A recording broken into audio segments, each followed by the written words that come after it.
Hello, എല്ലാവർക്കും നമസ്കാരം. ഇന്ന് സ്പെയിനിലെ സെവിയയിലെ നമ്മുടെ രണ്ടാമത്തെ ദിവസമാണ്. കഴിഞ്ഞ എപ്പിസോഡിൽ പറഞ്ഞ പോലെ ഇന്ന് നമ്മൾ ആദ്യം കാണാൻ പോകുന്നത് ലോകത്തിലെ ഏറ്റവും വലിയ ഗോത്തിക് പള്ളിയായ സെവിയ കത്തീഡ്രലാണ്. ഞങ്ങൾ നേരത്തെ തന്നെ ഓൺലൈൻ വഴി ടിക്കറ്റ് ബുക്ക് ചെയ്തിരുന്നു. പ്രത്യേക ടൈം സ്ലോട്ടുകൾ അനുസരിച്ചാണ് ഇവിടുത്തെ എൻട്രി. ഈ പള്ളിയുടെ വലിപ്പത്തിന് പിന്നിൽ രസകരമായ ഒരു ചരിത്രമുണ്ട്. 1401 ഇതിന്റെ നിർമ്മാണം തുടങ്ങാൻ തീരുമാനിച്ചപ്പോൾ പള്ളി അധികൃതർ പറഞ്ഞത്, നമ്മൾ ഇത് പണിത് കഴിയുമ്പോൾ ഇത് കാണുന്നവർ നമ്മൾ ഭ്രാന്തന്മാരാണെന്ന് കരുതണമെന്നാണ്. അത്രയും ആഡംബരത്തിൽ ഇത് പണിയണമെന്നത് അവരുടെ വാശിയായിരുന്നു. ഏകദേശം 100 വർഷമെടുത്തു ഇതിന്റെ പണി പൂർത്തിയാക്കാൻ. സത്യത്തിൽ പണ്ട് ഇതൊരു വലിയ മുസ്ലിം പള്ളിയായിരുന്നു. 1248 ക്രിസ്ത്യൻ രാജാക്കന്മാർ നഗരം പിടിച്ചടക്കിയപ്പോൾ ആ പള്ളി നശിപ്പിക്കാതെ അതിനെ ഒരു കത്തീഡ്രലായി മാറ്റുകയായിരുന്നു.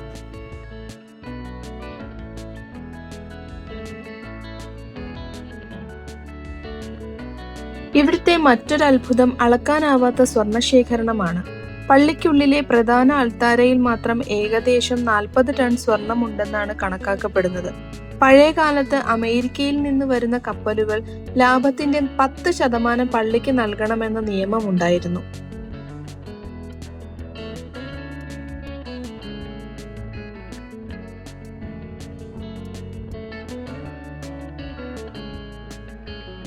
ഈ പള്ളിക്കുള്ളിലെ ഏറ്റവും വലിയ ആകർഷണം ക്രിസ്റ്റഫർ കൊളംബസിന്റെ കല്ലറയാണ്. അദ്ദേഹത്തിന്റെ ഭൗതിക ശരീരത്തെ ചൊല്ലി കുറേ തർക്കങ്ങൾ നടന്നിരുന്നു. ഒടുവിൽ DNA പരിശോധനയിലൂടെയാണ് ഇവിടെയുള്ളത് കൊളംബസിന്റെ തന്നെ ഭൗതിക ശരീരമാണെന്ന് സ്ഥിരീകരിച്ചത്.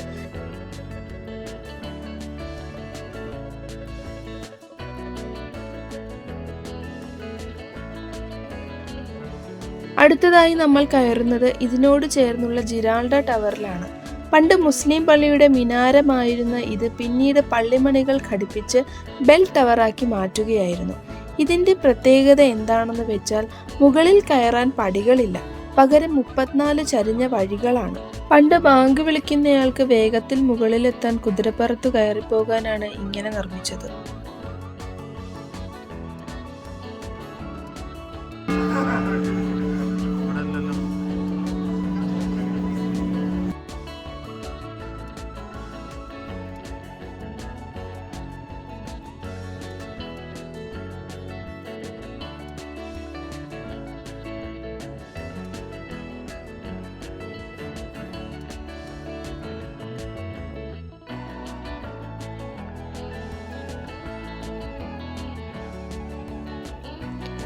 കത്തീഡ്രൽ കണ്ടിറങ്ങി ഞങ്ങൾ പോയത് ബ്രേക്ക്ഫാസ്റ്റ് കഴിക്കാനാണ്. പള്ളിക്ക് മുന്നിൽ തന്നെ ഒട്ടനവധി റെസ്റ്റോറൻറ്റുകളുണ്ട്. സാധാരണ യൂറോപ്യൻ ബ്രേക്ക്ഫാസ്റ്റ് തന്നെയാണ് അവിടെ കിട്ടുന്നത്.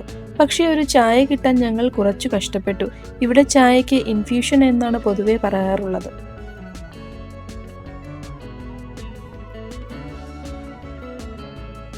സെവിയയിൽ നിങ്ങൾ വരികയാണെങ്കിൽ തീർച്ചയായും ചെയ്യേണ്ട ഒന്നാണ് ഈ കുതിരവണ്ടി യാത്ര. കത്തീഡ്രലിന്റെ മുന്നിൽ നിന്നാണ് ഇത് സ്റ്റാർട്ട് ചെയ്യുന്നത്. 45 യൂറോയാണ് ഇതിന്റെ റേറ്റ്. പക്ഷെ ഒരു കാര്യം ശ്രദ്ധിക്കണം, ഇവർ ക്യാഷ് മാത്രമേ സ്വീകരിക്കുകയുള്ളൂ. ഞങ്ങളുടെ കയ്യിൽ കാർഡ് മാത്രമേ ഉണ്ടായിരുന്നുള്ളൂ. അതുകൊണ്ട് അടുത്തുള്ള ATM തിരഞ്ഞു പോയി ക്യാഷ് എടുത്തതിന് ശേഷമാണ് യാത്ര തുടങ്ങിയത്. പ്ലാസ ഡി എസ്പാന ഉൾപ്പെടെ നഗരത്തിലെ പ്രധാന സ്ഥലങ്ങളെല്ലാം 1 മണിക്കൂർ കൊണ്ട് കണ്ടു തീർക്കാൻ പറ്റിയ മികച്ച വഴിയാണിത്.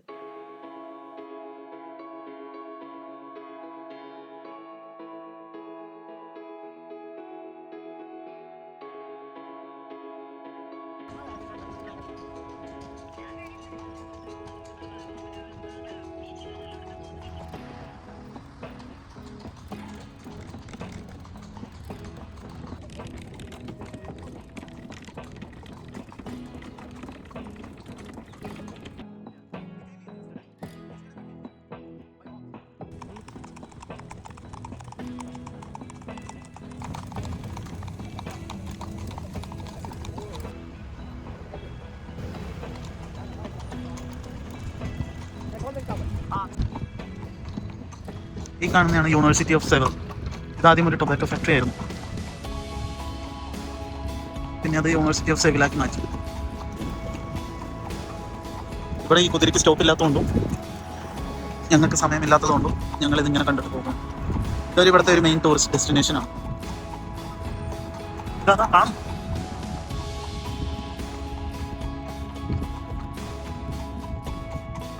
ഗായ്സ് സ്പെയിനിൽ വന്നിട്ട് ഒരൊറ്റ ഇന്ത്യക്കാരെ കണ്ടില്ല എന്ന് പറയായിരുന്നു ഞങ്ങൾ. ഉണ്ടാവും പക്ഷെ കണ്ടില്ല. അപ്പോൾ ഞങ്ങൾ ഹോഴ്സ് റൈഡ് കഴിഞ്ഞിട്ട് വരുമ്പോൾ എന്താണ് ഹിന്ദി പാട്ട് കേൾക്കുന്നത് അത് കണ്ടുപിടിക്കാൻ വേണ്ടിയിട്ട് നടക്കാം.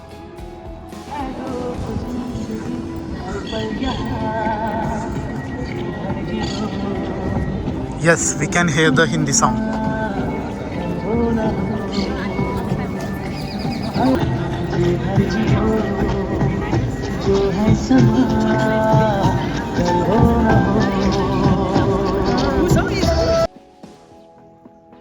നമ്മുടെ അടുത്ത ലൊക്കേഷൻ റിയൽ അൽക്കാസർ കൊട്ടാരമാണ്.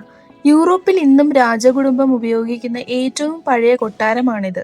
സ്പെയിനിലെ രാജാവ് സെവിയിൽ എത്തുമ്പോൾ ഇന്നും ഇതിന്റെ മുകൾ നിലയിലാണ് താമസിക്കാറുള്ളത്.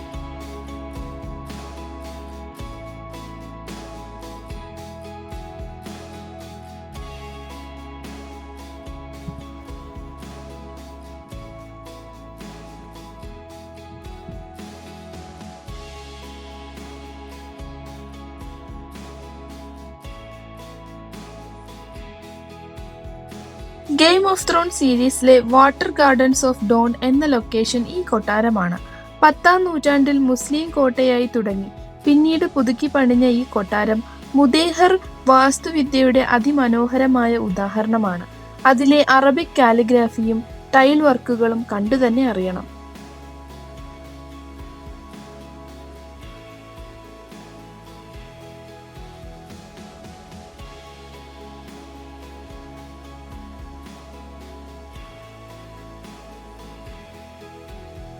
ഈ കാണുന്നതാണ് ഗോഡൽകൊയ്വീർ നദി.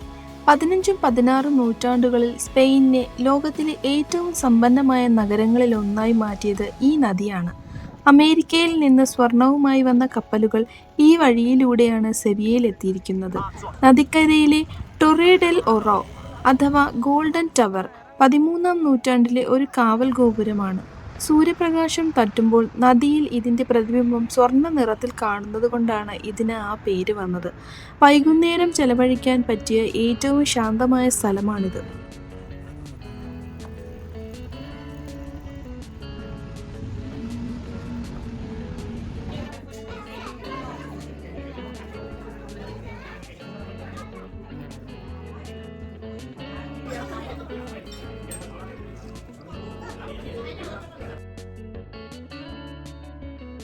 സെവിയയിലെ ഞങ്ങളുടെ അവസാനത്തെ ദിവസമാണിന്ന്. അതുകൊണ്ട് തന്നെ ഈ നഗരത്തിന്റെ രാത്രി ഭംഗിയൊന്ന് ആസ്വദിക്കാമെന്ന് ഞങ്ങൾ കരുതി. രാത്രിയിൽ സെവിയ കത്തീഡ്രൽ പരിസരം കാണാൻ ഒരു പ്രത്യേക ഭംഗിയാണ്. ലൈറ്റുകൾ തെളിയുമ്പോൾ ആ പഴയ കെട്ടിടങ്ങൾക്കെല്ലാം ഒരു ഗോൾഡൻ നിറം വന്നതുപോലെ തോന്നും. നാളെ ഞങ്ങൾ സ്പെയിനിലെ തന്നെ മറ്റൊരു മനോഹര നഗരമായ ബാഴ്സലോണയിലേക്കാണ് പോകുന്നത്. ബാക്കി ബാഴ്സലോണ വിശേഷങ്ങൾ അടുത്ത വ്ലോഗിൽ കാണാം.